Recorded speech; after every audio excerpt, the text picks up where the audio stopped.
मानस लिखा है वो सब अंतर का भेद लिखा है, बाहर का कुछ नहीं लिखा। लेकिन हम दुनिया के जीव बाहर मुखी क्रियाओं में फंसे रहते हैं, इसीलिए हम अर्थ का अनर्थ कर देते हैं। तो गोस्वामी जी महाराज ने रामचरित्र मानस में लिखा है कि मोदयो नैन त्रिशत में भयो पुण्य चितवत कौशल पुण्य का मुझे रास्ता दे दिया। मैं ऊपर जा करके क्या देख रहा हूँ, उधर माज सुने नजराया देखे बहु ब्रह्मांड निकाया अति विचित्र कहा लोक अनेका रचना अधिक एक एका। विचित्र विचित्र भाग के वहां पर लोग बने हुए, एक से बढ़कर एक सुंदर सोने के वहां महल बने हैं जिनकी शोभा अवर्णीय है। प्रेमी भाई बहनों, वो असली अयोध्या नगरी है, वो राम भगवान का देश है। जब आप साधना करके वहां पहुंचोगे और वहां की रचनाओं को देखोगे तो देखते ही रह जाओगे, ये क्या ईश्वर की लीला है, कैसे उसकी कारीगरी है, अनंत उसकी सत्ता है, अनंत ही उसका प्रकाश है।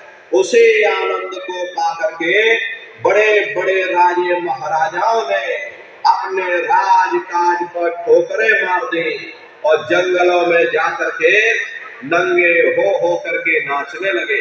इतना आनंद, इतनी खुशी उन साधकों को होती है। मीराबाई को जब ये दौलत मिल गई और जी का फिर जी लागे, फिर भोजन पर धारी रे और ब्रह्मानंद संत जन गंगा कोई समझे बातें हमारी। प्रेमी भाई बहनों, वो असली अयोध्या नगरी है, वो राम भगवान का देश है। राम जी का दर्शन करने के बाद फिर तुम्हारी ये जीवात्मा दूसरे मंडल के शब्द को पकड़ करके और दूसरे मंडल की चढ़ाई करेगी।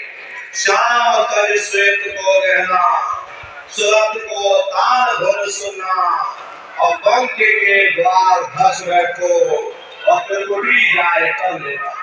उसी के ऊपर दूसरा देश आता है, जैसे महात्माओं ने त्रिपुटी देश कहा। वहाँ के जो मालिक है वो ब्रह्म है और मदन की आवाज उस लोक में गूंजती रहती है।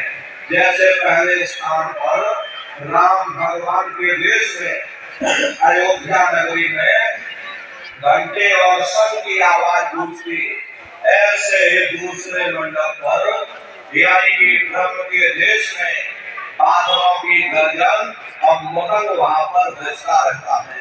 ओम का जाप बराबर वहां होता रहता है। ब्रह्म का जो स्वरूप है लाल वर्ण सूरज उजियारा, ये सूरज कुछ नहीं, ऐसे लाखों लाख सूर्य इकट्ठे करोगे तो वहां का एक सूर्य। प्रेमी भाई बहनों, ब्रह्म का जो स्वरूप है ब्रह्म समाना। जब इनकी जीवात्मा वहां पहुंची और जब इन्होंने ब्रह्म का दर्शन किया तो इनका स्वरूप भी ब्रह्म के समान यानी ब्रह्म स्वरूप हो गया। तो जितने साधक वहां पहुंच जाते हैं उन सभी को योगेश्वर कहा जाता है। योगेश्वर भगवान श्री कृष्ण उसी देश में वास करते हैं। ये जो ब्रह्म देश है वो श्री कृष्ण भगवान का ही देश है और श्री कृष्ण भगवान वहीं पर रहते हैं। ये बाहर के जन्माष्टमी नहीं है जो आप लोग मनाते हो, ये तो आप नकल करते हो। महात्माओं ने कहा था भाई सही मायने में तुम जन्माष्टमी कब मनाओगे, जब तुम्हारी ये जीवात्मा 5 तत्व जल पृथ्वी अग्नि वायु आकाश और 3 गुण रजोगुण तमोगुण सतोगुण 5 तत्व 3 गुणों से परे होकर के और ब्रह्म देश में पहुंच करके जब कृष्ण भगवान का दर्शन कर लोगे तब सही मायने में जन्म अष्टमी मनाई जाएगी। वहां कृष्ण भगवान का दर्शन करने के बाद फिर तुम्हारी ये जीवात्मा तीसरे मंडल के शब्द को पकड़ करके और तीसरे मंडल की चढ़ाई करेगी।